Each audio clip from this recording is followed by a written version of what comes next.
Curriculum studies sixth domain is defined as curriculum evaluation.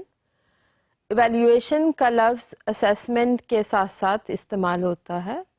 اور آپ جانتے ہوں گے کہ assessment کسی بھی ایک سبجیکٹ ایریا میں ایک بچے کے لیول پر کی جا سکتی ہے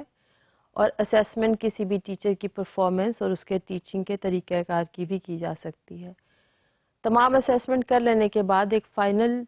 ایویلیویشن رپورٹ بنا دی جاتی ہے جس کے مطابق آیا بچے کی کارکردگی اچھی تھی یا ٹیچنگ کا طریقہ کار بہت اچھا تھا، ڈیفائن کر دیا جاتا ہے. بالکل اسی طرح سے کریکولم ایویلیویشن میں ہم اسیس کرتے ہیں کہ بچوں نے کتنا سیکھا، یعنی what is the worth of the students, what were the teaching practices and how well they were used in the classroom by the teachers. اور اس میں مختلف طریقہ کار جو ٹیچنگ کے لیے بیان کیے گئے تھے کس طرح سے استعمال کیا گیا، مختلف مٹیریلز یعنی ٹیچنگ لرننگ ایڈز یا ایکٹیویٹیز اگر دی گئی ہیں تو انہیں کیسے استعمال کیا گیا، یا یہ کسی بھی پروگرام کی یا کورس کی بھی ایویلیویشن ہو سکتی ہے. لہٰذا کریکولم ایویلیویشن یہ کسی بھی کریکولم کے لیے ایک سٹارٹنگ پوائنٹ ہو سکتا ہے یا بالکل اینڈ پوائنٹ ہو سکتا ہے، یعنی ہم بالکل شروع میں بھی ایویلیویٹ کر سکتے ہیں، بالکل آخر میں بھی کر سکتے ہیں. کریکولم کو پڑھاتے ہوئے بھی ایویلیویشن ہو سکتی ہے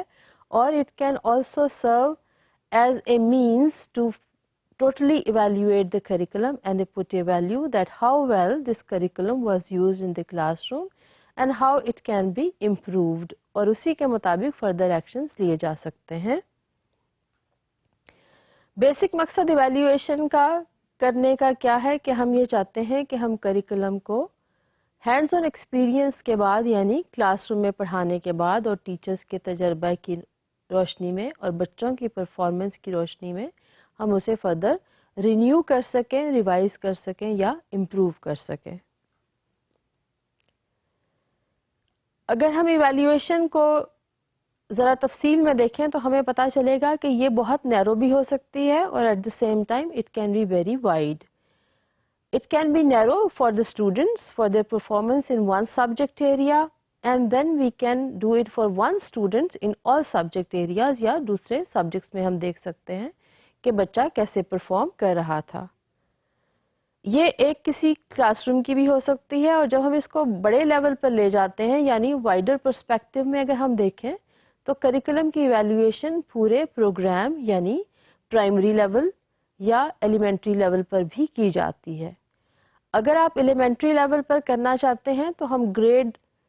1 سے لے کر گریڈ 8 تک تمام کریکولا سبجیکٹ وائز کو ایویلیویٹ کریں گے اور یہاں پر بھی ہم اسٹوڈنٹس کی پرفارمنس یعنی انہوں نے کس طرح پرفارم کیا، ان کے اچیومنٹ ریزلٹس کیا ہیں، یعنی کتنے گریڈز لیے، کتنے نمبر لیے،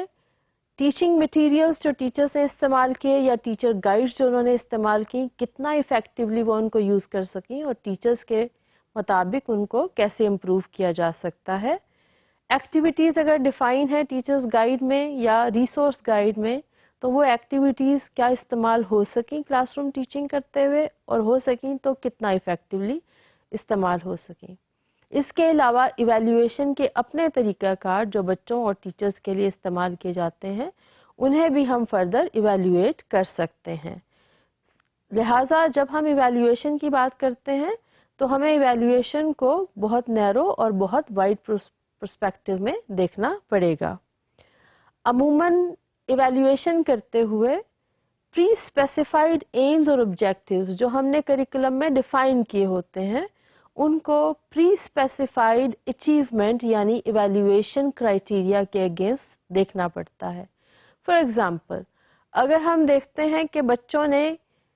گنتی 1 سے 100 تک لکھنا سیکھی اور یہ ہمارے آبجیکٹیو میں ڈیفائن تھا اور جب ہم نے ایویلیویشن کی کسی بھی لیول پر اور یہ دیکھا کہ کیا بچے واقعتاً 1 سے 100 تک ہند سے لکھ سکتے ہیں تو یہ ہمارے پری اسپیسیفائڈ گول تھا اور ہم نے اس کو پری اسپیسیفائڈ طریقہ کار پر ایویلیویشن کر لی. لہٰذا ایویلیویشن کرتے ہوئے کوئی بھی نئی چیز یا نئی انوویشن انٹروڈیوس نہیں کی جاتی. کوشش یہ کیا جاتا ہے کہ ہم پری اسپیسیفائڈ ایمز یا آبجیکٹیوز کو پری اسپیسیفائڈ کرائٹیریا اور ایویلیویشن کے طریقہ کار پر اسیس کریں، اور اس کے بعد ہم ہر سبجیکٹ ایریا میں یہی طریقہ استعمال کرتے ہوئے کریکولم ایویلیویشن کی ایک رپورٹ بنا سکیں۔